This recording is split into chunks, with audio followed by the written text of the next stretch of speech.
Assalamualaikum warahmatullahi wabarakatuh. Izin memperkenalkan diri.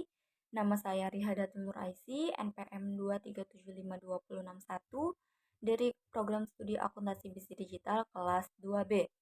Jadi, di sini saya akan mempresentasikan tentang public relation dari mata kuliah komunikasi dan bisnis.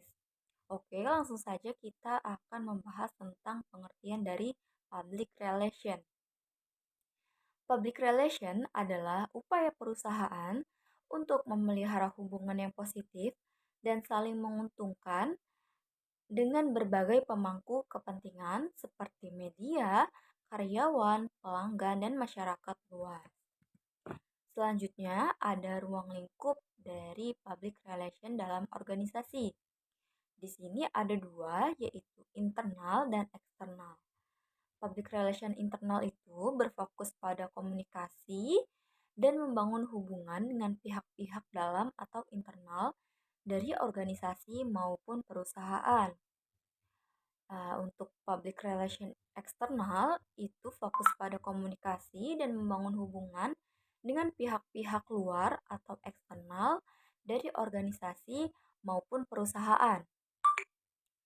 Nah, pihak internal dan eksternal ini ada beberapa di dalamnya. Untuk pihak internal sendiri itu ada karyawan, manajemen, dan stakeholder. Untuk pihak eksternal itu ada media massa, pelanggan, pemerintah, masyarakat, dan kompetitor. Selanjutnya itu kita akan membahas tentang fungsi dari public relation. Di sini saya mengambil fungsi public relation itu menurut pakar humas internasional, yaitu Cutlip Confield. Fungsi public relation dapat dirumuskan sebagai penunjang aktivitas utama manajemen, lembaga, ataupun organisasi. Nah, fungsinya itu ada tiga. Yang pertama, untuk membina hubungan yang harmonis antara badan atau organisasi dengan pihak publiknya. Nah, yang kedua itu untuk mengidentifikasi yang menyangkut opini, persepsi, tanggapan masyarakat terhadap badan atau organisasi yang diwakilinya. Nah, yang ketiga itu untuk menciptakan komunikasi dua arah atau timbal balik dan mengatur arus informasi, publikasi pesan dari badan atau organisasi ke publiknya tersebut demi tercapainya citra positif bagi kedua belah pihak. Nah, selanjutnya ada tujuan public relation. Nah, ini juga ada tiga. Yang pertama, terpelihara dan terbentuknya saling pengertian atau aspek kognisi. Yang kedua, menjaga dan membentuk saling percaya atau aspek afeksi. Dan yang ketiga, itu memelihara dan menciptakan kerjasama atau aspek psikomotoris. Nah, untuk aspek yang pertama itu, dia mulainya dari saling mengetahui atau saling mengenal. Karena tujuan humas atau public relation ini pada akhirnya adalah membuat publik dan organisasi itu saling mengenal, baik mengenal kebutuhan, kepentingan, harapan, maupun budaya masing-masing. Maka dengan demikian, aktivitas public relation ini haruslah menunjukkan adanya usaha komunikasi untuk mencapai saling kenal dan saling mengerti. Nah, untuk penjelasan dari aspek tujuan kedua, nah tujuan yang kedua ini lebih mengarah pada tujuan emosi, yaitu pada sikap afeksi atau sikap saling percaya, mutual confidence. Jadi, untuk mencapai tujuan utama, saling percaya ini, prinsip-prinsip komunikasi persuasif dapat diterapkan. Kalau sikap saling percaya ini keberadaannya masih bersifat saling percaya atau bisa juga masih bersifat laten tersembunyi, yakni ada pada keyakinan seseorang atau publik akan kebaikan atau ketulusan orang lain atau organisasi maupun lembaga dan juga pada keyakinan organisasi. Nah, kebaikan dan ketulusan tersebut dapat diukur dengan etika moral maupun materi yang ditanamkan dan ditunjukkan kepada masing-masing pihak. Untuk penjelasan tujuan yang ketiga itu, diharapkannya akan terbentuknya bantuan dan kerjasama nyata. Artinya, di mana bantuan dan kerjasama ini sudah dalam perilaku termanifestasikan dalam bentuk tindakan tertentu. Selanjutnya ada peranan public relation dalam organisasi. Nah, peran public relation-nya itu ada 4. Yang pertama, penasehat ahli. Jadi, seorang praktisi public relation itu harus memiliki pengalaman atau yang berpengalaman dan memiliki kemampuan tinggi yang dapat membantu kita dalam mencari solusi dan menyelesaikan masalah yang berhubungan dengan publiknya yang merupakan sasaran dari public relation itu tersendiri. Nah, yang kedua itu perannya sebagai fasilitator komunikasi. Jadi, dalam hal ini, public relation bertindak sebagai komunikator mediator yang bertindak membantu pihak manajemen mendengar apa yang diinginkan dan diharapkan oleh publiknya. Nah, di sisi lain juga, public relation dituntut untuk mampu menjelaskan kembali keinginannya, kebijakannya, dan harapan organisasi kepada publiknya. Dengan demikian, komunikasi timbal balik dapat diharapkan saling pengertian dan saling percaya untuk menghargai dan saling mendukung dan toleransi yang baik dari kedua belah pihak. Nah, yang ketiga itu sebagai fasilitator proses pemecahan masalah. Nah, dalam hal ini proses pemecahan masalah ataupun persoalan yang merupakan dari tim manajemen dan melekat pada fungsi manajemen, berarti ia tidak dapat dipisahkan dari manajemen yang menurut teori proses tersebut melalui tahapan yang bisa kita kenal sebagai planning, organizing, actuating, dan controlling. Nah, yang terakhir itu ada teknik komunikasi. Nah, teknik ini berbeda dengan ketiga peranan yang sebelumnya, di mana public relation profesional yang terkait erat dengan fungsi peranan manajemen organisasi. Jadi, peranan communication teknisi ini menjadi public relation sebagai jurnalis intersiden yang hanya menyediakan layanan teknis komunikasi atau dikenal dengan method of communication. Secara garis besar, public relation ini memiliki fungsi untuk mengabdi kepada kepentingan umum, suatu perilaku untuk memperoleh manfaat besarnya benefit. Jadi, dalam rangka public relation ini juga, kita harus bertindak sesuai moral dan perilaku yang baik dengan melakukan komunikasi timbal balik kepada publik. Nah, tujuan utama dari semua peranan public relation ini adalah untuk membangun opini publik, kemudian menciptakan citra positif kepada perusahaan atau organisasi. Nah, oleh karena itu, public relation juga eh, ini diharapkan memiliki kemampuan dalam berkomunikasi, kemampuan dalam mengorganisasi kemampuan dalam relasi dengan berbagai publik, memiliki kepribadian yang jujur dan imajinatif.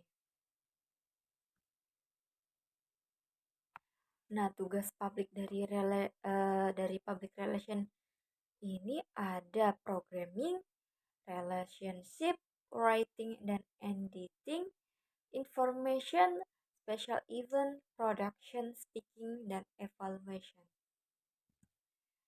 Selanjutnya ada proses perencanaan strategis dari public relation. Yang pertama itu ada fact finding. Jadi, dalam fact finding ini merupakan penyelidikan dan juga pemantauan di mana di sini kita mencari data dan mengumpulkan fakta sebelum melakukan tindakan langkah selanjutnya. yaitu memberikan landasan bagi semua langkah. Apakah semua proses pemecahan masalah lainnya dengan menentukan apa yang sedang terjadi saat ini dalam proses analisis situasi. Perlu analisis rinci atas faktor internal dan eksternal dalam situasi masalah. Pemberian praktisi informasi yang dibutuhkan untuk dapat menilai kekuatannya, kelemahannya, peluang, bahkan ancaman. Nah, yang kedua itu ada planning and action plan, di mana seperti yang kita ketahui adalah planning itu adalah perencanaan, di mana dari informasi yang terkumpul pada langkah pertama ini digunakan untuk membuat keputusan tentang program, tujuan, tindakan strategi, taktik, dan tujuan komunikasi. Jadi, dalam pembuatan rencana dan program ini adalah membuat keputusan-keputusan strategi dasar apa yang akan dilakukan dengan urutan apa dalam menanggapi atau mengantisipasi masalah bahkan peluang. Nah, yang ketiga itu ada communication. Langkah ketiga ini mencakup pelaksanaan program, tindakan, komunikasi yang dirancang untuk mencapai tujuan spesifik bagi publik dan mencapai tujuan program. Nah, dan terakhir itu ada evaluation atau penilaian. Langkah terakhir ini adalah proses yang mencakup penilaian, persiapan, pelaksanaan, dan hasil program evaluasi. Merupakan proses yang terus-menerus dan penting dilaksanakan dalam analisis terakhir. Evaluasi program juga melibatkan banyak pengetahuan luar, teknik riset ilmiah, jadi dalam mengadakan evaluasi tentang suatu kegiatan.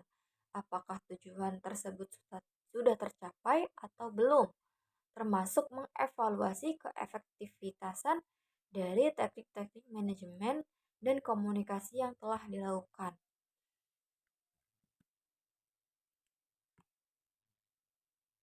Nah, di sini juga ada tinjauan public relation dalam era modern.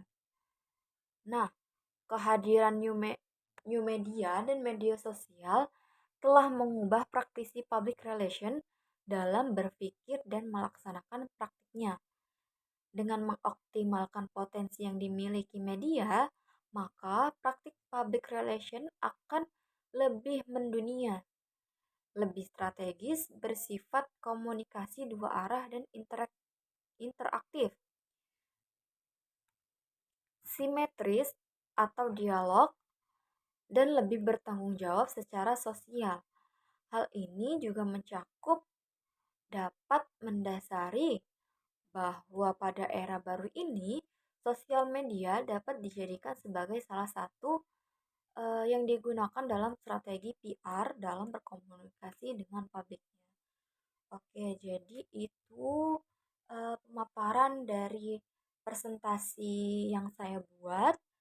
Selanjutnya, selanjutnya ini uh, adalah sesi tanya jawab. Nah, di sini sudah ada 3 pertanyaan, yaitu apa perbedaan antara public relation dan marketing, apa pentingnya media relation dalam public relation, dan apa saja tren terbaru dalam public relation. Di sini saya akan menjawabnya dengan satu persatu.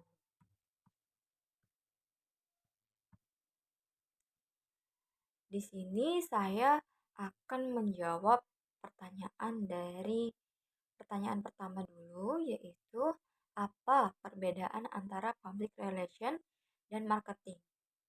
Jadi, untuk public relation ini adalah fokusnya pada membangun dan memelihara citra positif serta hubungan yang baik dengan berbagai pemangku kepentingan melalui komunikasi yang efektif. Sedangkan marketing yaitu di sisi lain berfokus pada promosi dan penjualan produk atau jasa kepada pelanggan. Sementara PR lebih menekankan pada reputasi dan hubungan jangka panjang. Marketing lebih berorientasi pada peningkatan penjualan dan pendapatan dalam jangka pendek hingga menengah. Itu untuk jawaban pertanyaan pertama. Untuk pertanyaan kedua, yaitu apa pentingnya media relation dalam public relation? Jadi, media relation adalah salah satu aspek penting dalam public relation karena media memiliki peran besar dalam membentuk opini publik. Dengan menjalin hubungan yang baik dengan media, organisasi dapat memastikan bahwa informasi yang disebarluaskan akurat dan positif. Selain itu juga, media relation membantu organisasi mendapatkan liputan media yang dapat meningkatkan visitabilitas dan reputasi organisasi di mata publik. Nah, itu jawaban dari pertanyaan kedua. Untuk pertanyaan ketiga yaitu apa saja tren terbaru dalam PR?